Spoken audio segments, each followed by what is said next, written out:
versículo 28.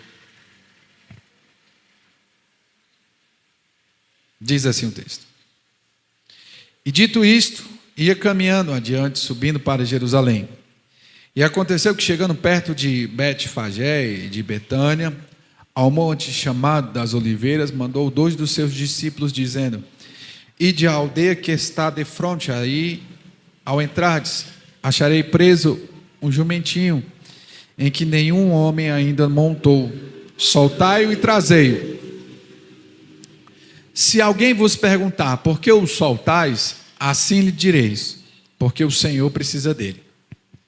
E indo os que haviam sido mandados, acharam como lhe disseram.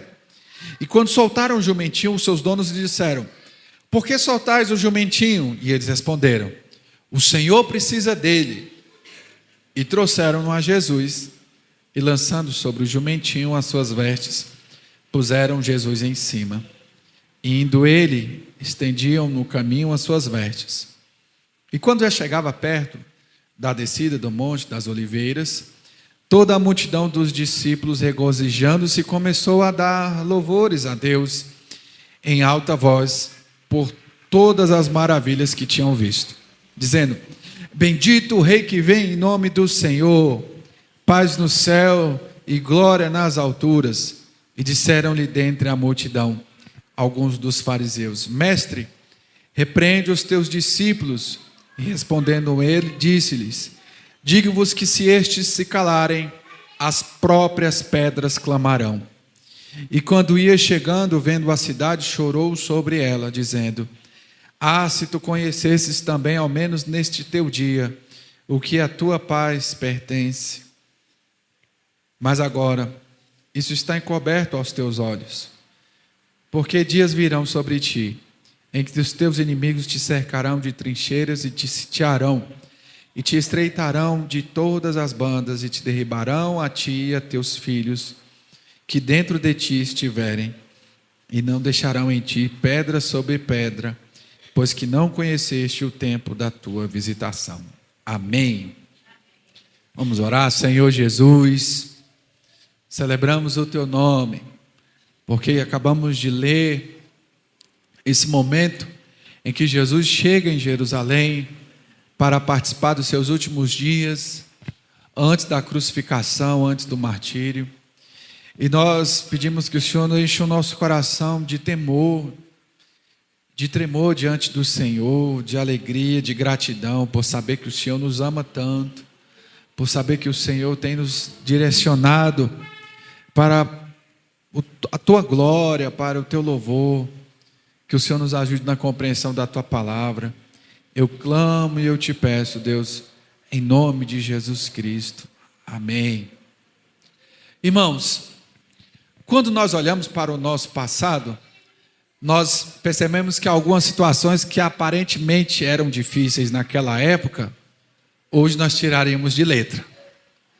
Quando nós olhamos para alguns posicionamentos nossos, para algumas reações, nós olhamos e pensamos: quão infantil eu fui naquela situação, quão bobo, quão eu sofria por causa daquela situação. Algumas pessoas que passaram por alguma situação da sua vida, elas conseguem olhar para o seu passado e dizer: meu Deus, eu reclamava tanto porque não tinha um trabalho, eu reclamava tanto porque não tinha um casamento, eu reclamava tanto porque não tinha filhos, e de repente a pessoa descobre que a solução da vida dela não estava naquelas coisas. Então, muitas das vezes a gente está servindo ao Senhor, buscando ao Senhor, e passando por algumas dificuldades, e nós não entendemos o quanto aquilo não deve ser levado a sério como nós levamos. O quanto nós enchemos o nosso coração, o quanto nós colocamos uma expectativa em algumas coisas que não deveria ser colocada. Isso só aprendemos quando passamos por alguma situação. Nós olhamos para o passado e naquela época aquela situação era muito difícil, porque nós não tínhamos passado por ela. Nós estamos lendo um texto aqui em que a multidão estava olhando Jesus, estava observando Jesus, e glorificava a Jesus, exaltava a Jesus, na esperança de uma libertação geográfica, de uma libertação étnica, de uma libertação nacional, de uma provisão para o retorno da sua soberania como Estado de Israel. Eles olhavam a esperança nessa situação, achando que tudo se resolveria dessa forma. Mas não é assim que acontece. Nós estamos aqui em um relato em que nós encontramos essa cena de Jesus mandando os discípulos pegarem esse jumentinho e trazendo para que ele pudesse entrar, porque ali ele sabia que iria acontecer. Ele sabia que ele seria proclamado como rei, e ele recebe essa adoração. Tanto ele recebe que declara: se eles não clamarem, as pedras clamarão, reconhecendo a sua autoridade como Deus, como Filho de Deus, como Rei Todo-Poderoso. O texto que foi lido de Zacarias 9, verso 9, ele fala a respeito disso, dessa profecia que Jesus viria montado em um jumento. Por que em um jumentinho em que ninguém nunca montou? E é algo muito interessante, porque o rei, ele teria que vir montado em um cavalo. Porque o rei que voltava da guerra, ele voltaria sentado, montado em um cavalo. E quando ele entrava na sua cidade, as pessoas o exaltavam, jogando ramos, exaltando o rei que veio de uma batalha. E nós temos Jesus montado no jumentinho, trazendo outra proposta. Jesus está falando de algo que ele vai estabelecer no reino dos céus, que é na terra. Jesus, ele veio estabelecer a paz. Ele não veio reestabelecer o reinado de Israel. Ele não veio para isso. Ele veio para restabelecer a aliança do povo de Deus com o Senhor. E muitas pessoas não compreendem nesse momento o significado que Jesus está dizendo. Ele veio para propor uma paz que não é conquistada através de guerra, de batalha. Ele vem para trazer uma paz que não é a ausência de dificuldade. E o jumentinho que ele monta é para cumprir a profecia de Zacarias 9, versículo 9. E ele cumpre essa palavra, ele cumpre essa promessa. E nós temos aqui Jesus dando o direcionamento para os seus discípulos, e os detalhes me chamam a atenção aqui, que ele diz o seguinte: vocês vão até aquela aldeia, e quando vocês acharem o jumentinho, vocês vocês vão soltar esse jumentinho, vocês vão trazer ele com vocês. Só que talvez alguém pergunte: o porquê que vocês estão trazendo? Se alguém perguntar, vocês digam: o Senhor precisa dele. O Senhor está precisando dele. E quando nós olhamos o texto em seguida, os discípulos fazem exatamente como Jesus diz. E as pessoas, alguém pergunta, os seus donos, não sabemos quantos donos eram, mas o texto diz: os seus donos lhe disseram no verso 33, por que soltais o jumentinho? Talvez seja um casal, uma família. Ei, por que está soltando o jumentinho? O jumentinho é nosso, é novo, mas é nosso. Por que vocês estão soltando ele? Deixa ele aí. E os discípulos responderam, talvez fazendo cara assim de não entender nada, e falou: o Senhor precisa dele. E eles: então tá bom, pode levar. Se o Senhor precisa, pode levar. Se esses donos perguntaram e questionaram, eles precisavam saber o que ia acontecer. Eles foram instrumentos para o cumprimento de uma palavra há muitos e muitos anos atrás. Olha que coisa maravilhosa.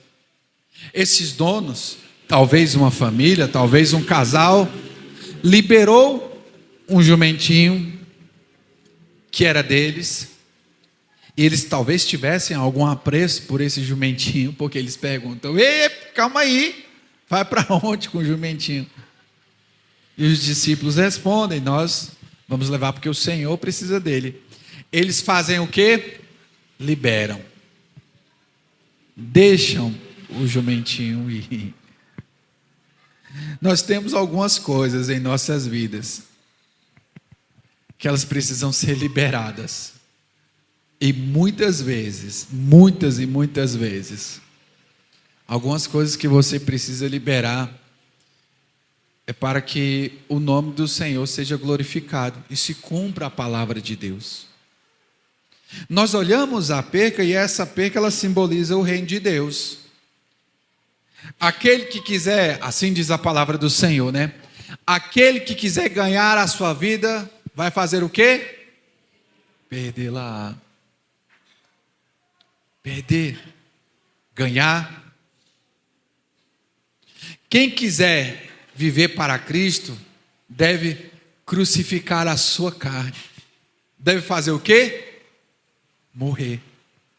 Quem quiser viver, deve morrer. E quem quiser ganhar, deve perder. Só que nós vivemos numa cultura que diz o contrário.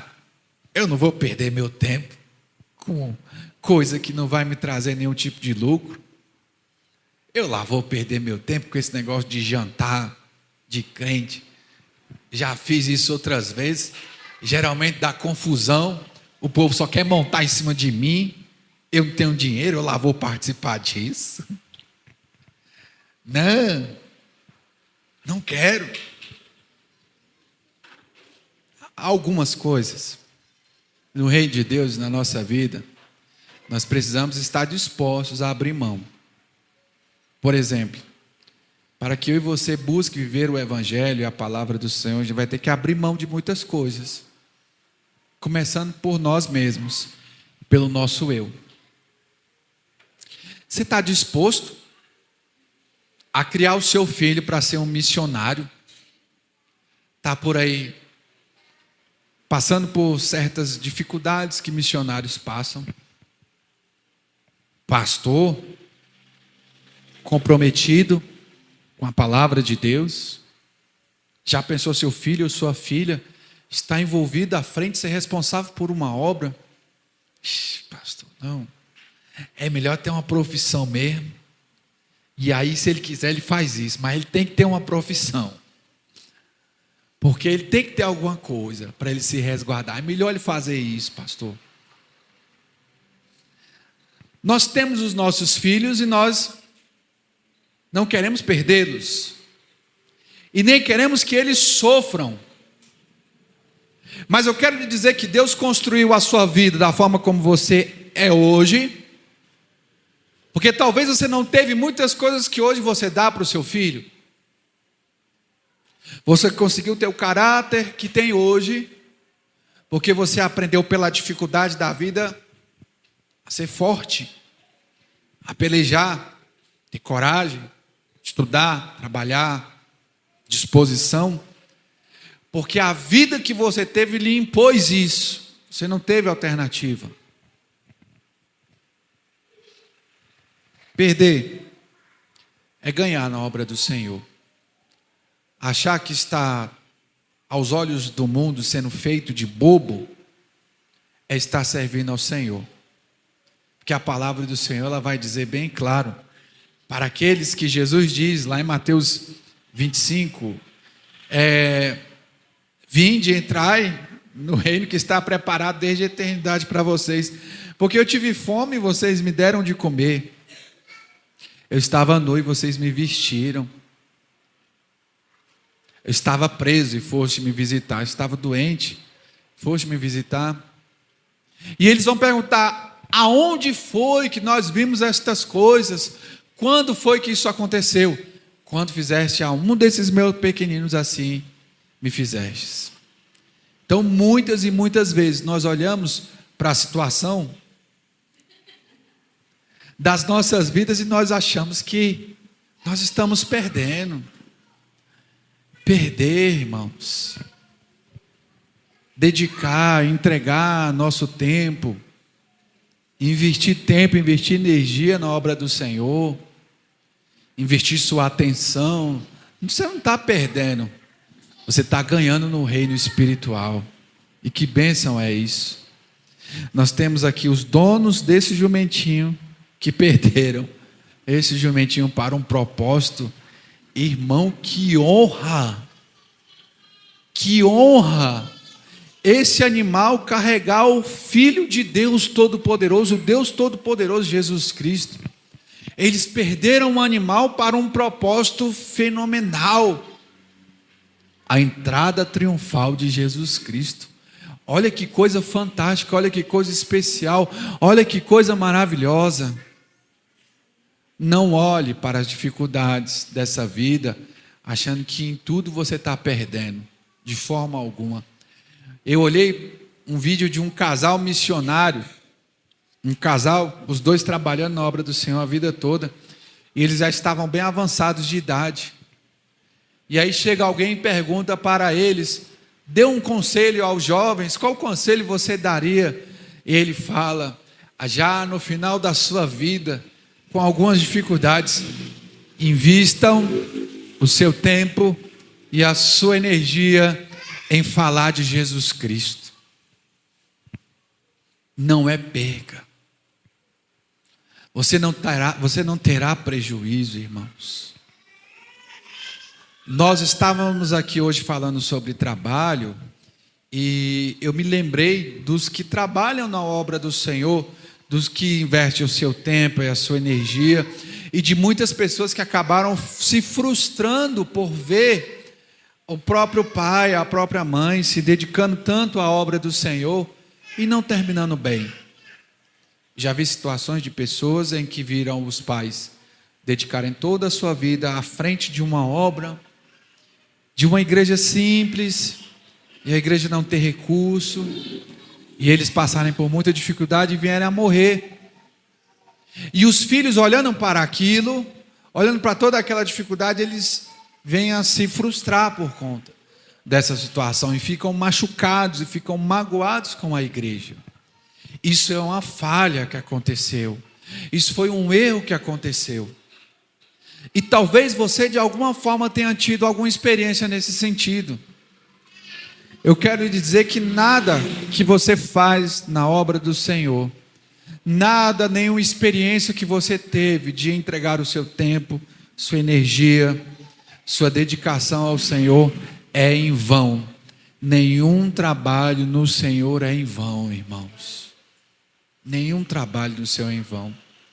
Sabe qual é o problema?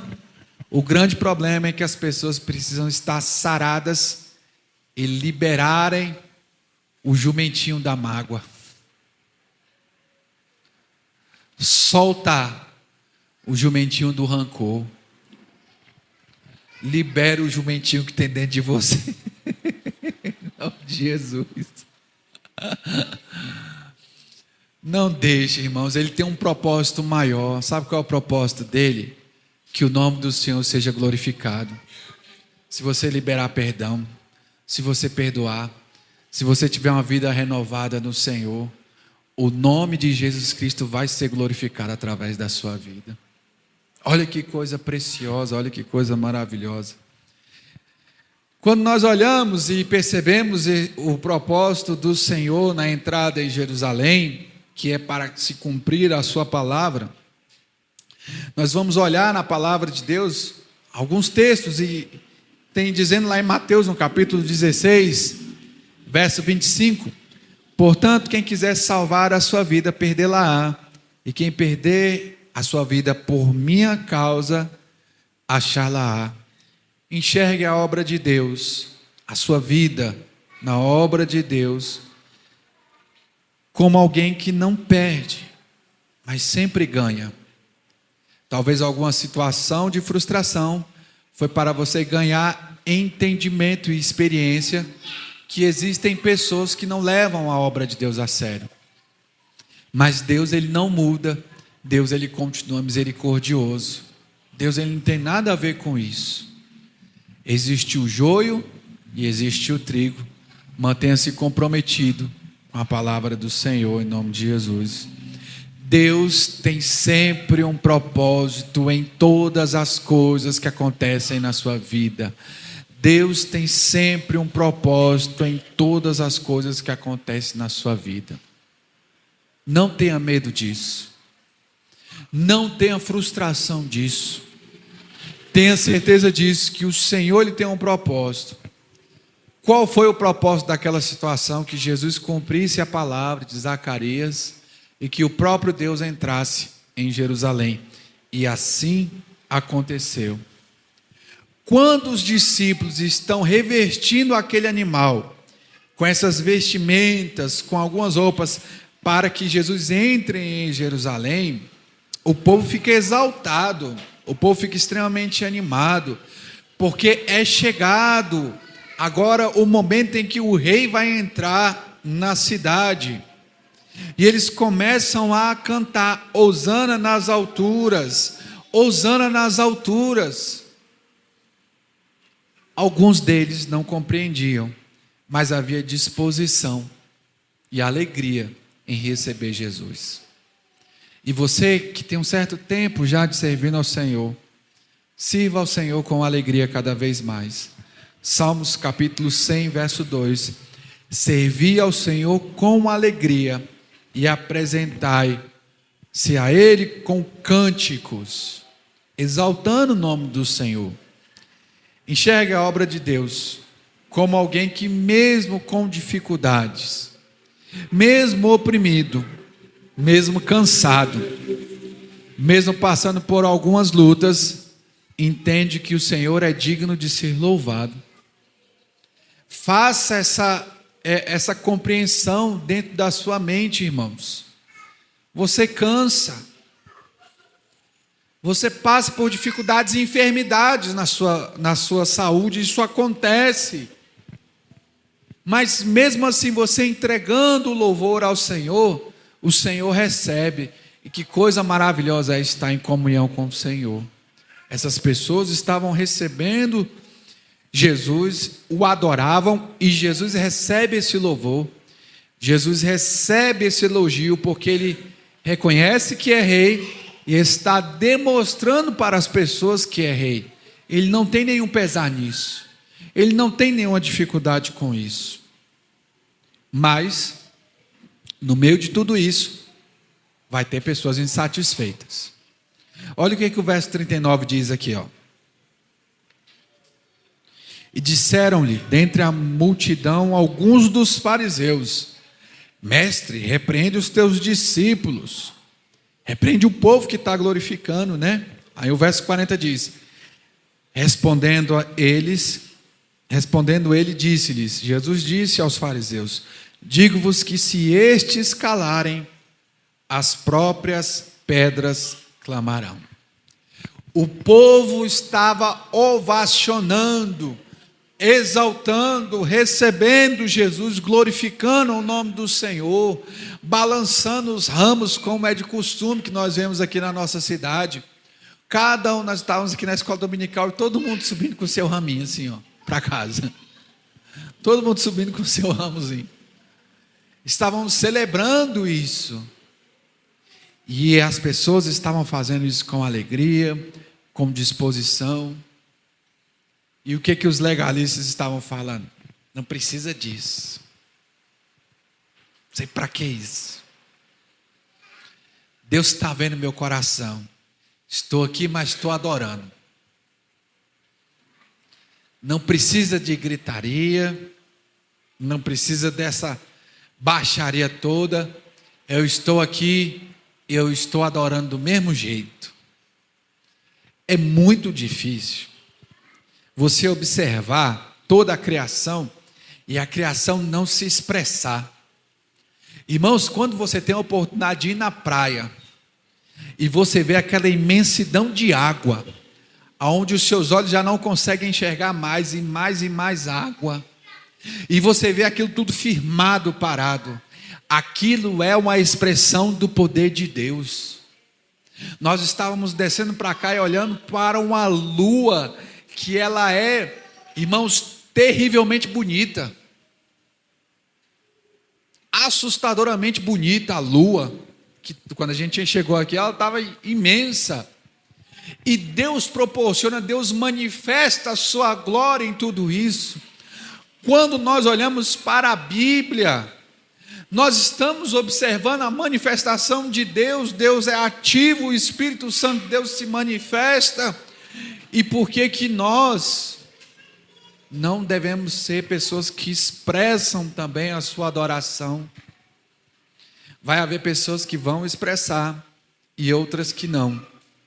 Eu quero lhe dizer que você não deve fazer algo forçado. De forma alguma, você não deve ser nenhum tipo de pessoa hipócrita que está fazendo algo sem vontade. Não, de forma alguma. Mas deve haver sim expressão de gratidão, de alegria naquilo que deve acontecer. Irmãos, eu vou falar isso assim, mas sem nenhum tipo de demagogia. Uma coisa que Deus tratou comigo no meu coração e eu fiquei constrangido. Eu precisava pagar uma conta e eu não tinha conseguido ainda o recurso daqui do meu salário. E eu orando e clamando a Deus, pedindo provisão e o milagre de Deus. E eu estava muito angustiado, porque eu não queria passar a vergonha de atrasar aquela conta. E eu fiquei muito angustiado com aquilo, mas crendo que Deus ia vir com providência.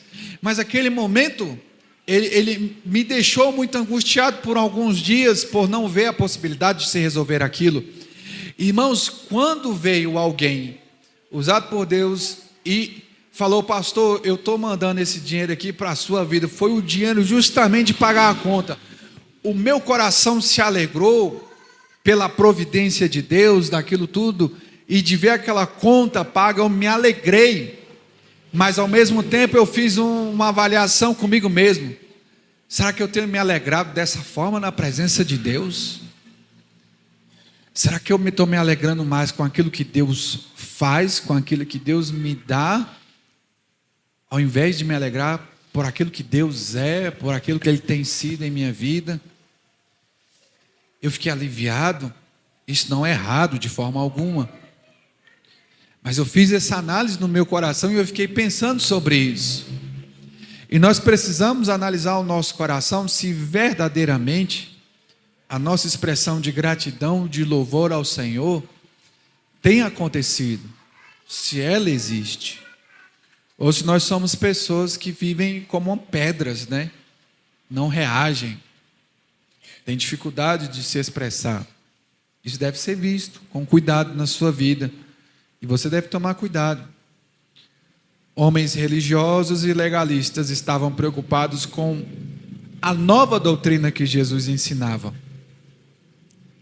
e ficaram indignados, insatisfeitos com a atitude do povo de adorar a Jesus, recebendo Jesus e pediram que Jesus repreendesse o povo. Jesus precisa disso tudo? Não, rapaz.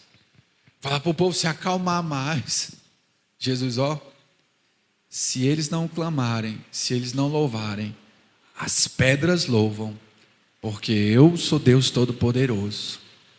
Jesus reconhece a sua autoridade e reconhece a verdadeira função do povo. O seu povo o adora e ele está com o seu povo para firmar essa aliança perfeita e eterna. Por isso, meus irmãos, o nosso compromisso deve ser de caminhar com o Senhor, sabendo que Ele está conosco, que essa aliança foi firmada, e essa aliança é uma aliança de paz. Por que foi preciso esse jumentinho? Porque há um símbolo nisso. Esse jumentinho que nunca foi montado, em que Jesus monta nele e ele entra em Jerusalém, significa a paz. A paz que excede todo entendimento. A paz ao nosso coração que faz com que as dívidas, as dificuldades, família, problema com o filho, no casamento, tudo isso possa ser cessado diante da paz do Espírito Santo de Deus. Por isso que Paulo fala aos irmãos de Filipenses, no capítulo 4: não andeis ansiosos por coisa alguma, antes em tudo sejam os vossos pedidos conhecidos diante de Deus, pela oração e súplica, com ações de graça, e a paz de Deus, que excede todo o entendimento, guardará os vossos corações e os vossos pensamentos em Cristo Jesus. Oh, glória! Deus é poderoso. Ele veio estabelecer o seu reino, Ele estabeleceu o seu reino. Ele veio, irmãos, e disse que nós não estaremos só quando Ele voltou. Vocês terão o Consolador, o Espírito Santo de Deus. Não deixe de forma alguma, irmãos, que as dificuldades e as lutas seja uma forma de você estar cego. Não deixe que as lutas venham cegá-lo diante de Deus. Não deixe que as suas experiências ao longo da sua vida venham cegá-lo para as coisas de Deus. Venha frustrar a sua vida para as coisas de Deus. Deus tem um propósito em cada dificuldade que nós passamos, em cada experiência ruim que nós tivemos. Você pode até pensar: pastor, você está falando isso, mas é porque você não sabe o tanto de burrada que eu fiz. Se Deus tem um propósito comigo em todos os erros que eu cometi, o propósito é grande. É grande mesmo, irmão. É com você mesmo que Ele tem esse propósito. Não é com outra pessoa, é com você. Não se frustre pelo que você passou. Olhe para aquele que veio, Jesus Cristo. Olhe para aquele que estabeleceu a nova aliança com o seu povo. Jesus, Ele sabia, Ele sabe do seu propósito. Isso não há dúvida. O povo, sim, havia dificuldade de alguns.